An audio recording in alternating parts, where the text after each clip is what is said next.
तो दोस्तों वैसे भारत और रूस की दोस्ती आज़ादी के ठीक बाद ही शुरू हो गई थी, लेकिन इस दोस्ती को दुनिया भर में पहचान मिली 1970 के दशक में, जब बांग्लादेश के निर्माण में रूस ने बढ़ चढ़कर भारत का साथ दिया और पश्चिमी देशों के खिलाफ लठ लेकर अकेला खड़ा हो गया। और तभी से ये दोनों देशों की जोड़ी पश्चिमी देशों की आंख में कांटे की तरह चुभती आई है। और तब से लेकर आज तक 50 साल से ज्यादा का वक्त हो चुका है।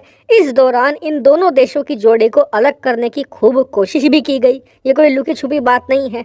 हर साल कोई ना कोई प्रोपेगेंडा, कोई ना कोई खास प्रकार का काम किया जाता है ताकि दोनों देशों के बीच में दरार पड़े, लेकिन कोई भी इसमें कामयाब नहीं हो पाया है, ना पश्चिमी देश ना ही चीन। लेकिन अब एक बार फिर से नए सिरे से इन दोनों देशों को अलग करने की कोशिश की जा रही है, ना सिर्फ पश्चिमी देशों की तरफ से बल्कि चीन की तरफ से भी।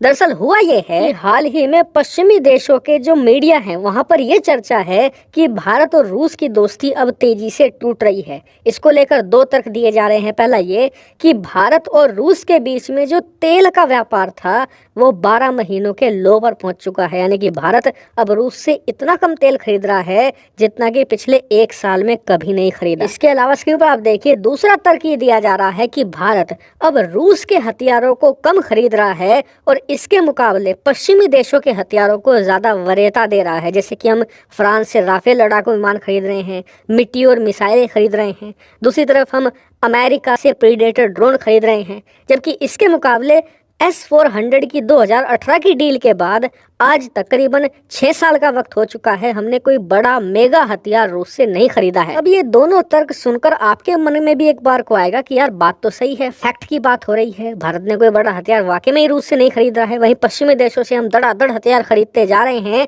या फिर खुद बना रहे हैं, लेकिन रूस से हथियार लगातार हम कम कर रहे हैं। लेकिन क्या वाकई में ही यही सच्चाई है? तो नहीं।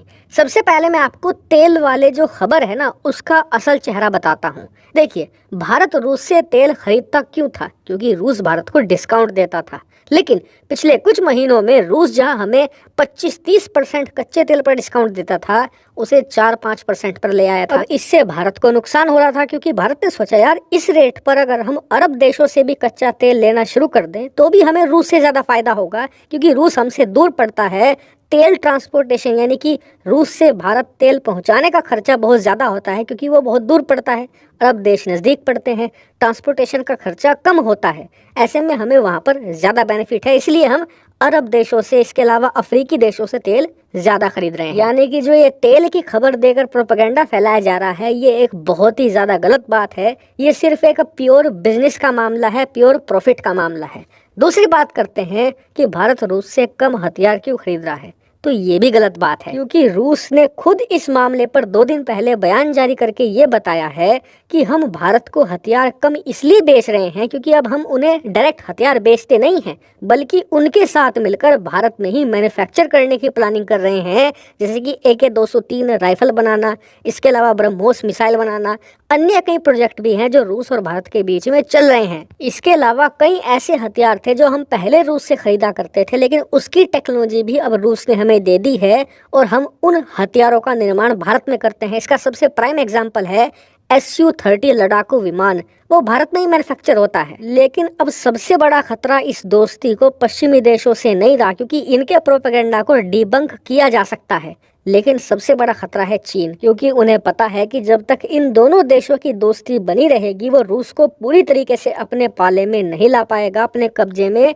नहीं कर पाएगा। इसलिए वो इन दोनों देशों की दोस्ती तोड़कर रूस को अपने पाले में लाना चाहता है। इसीलिए रूस के अंदर भारी भरकम निवेश किया जा रहा है।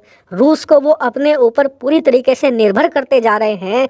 छोटी छोटी चीज़ों के लिए आज की तारीख में रूस पूरी तरीके से चीन पर निर्भर है। इसका फायदा चीन आने वाले समय में जरूर उठाएगा और इसीलिए अब समय आ गया है कि दशकों की इस दोस्ती को और मजबूत किया जाए और दोनों देश मिलकर चीन और साथ ही पश्चिमी देश दोनों को काउंटर करें।